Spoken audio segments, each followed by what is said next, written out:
આજે તો સ્વીટી બેને મને સામેથી બોલાવી, હું વળી નીચે શાક લેવા જતી હતી ને તે કે ઊભા રહ્યો તો. મેં કીધું ભાઈ સૂરજ કઈ બાજુ વીગો?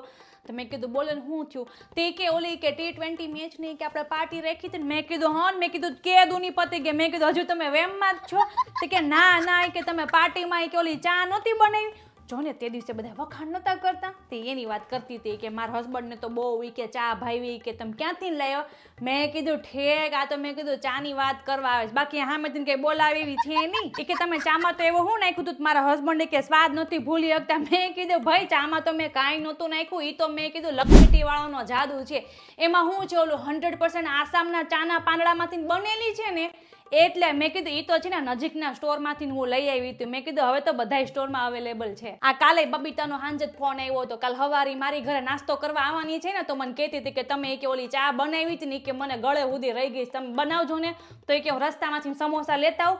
મેં કીધું કાંઈ સમોસા લાવવાની જરૂર નથી. મેં કીધું મારી પાસે સમોસા પડ્યા છે લક્ષ્મીના, અને મેં કીધું લક્ષ્મીના હોમ સ્ટાઇલ પરાઠા વતન પડ્યા છે.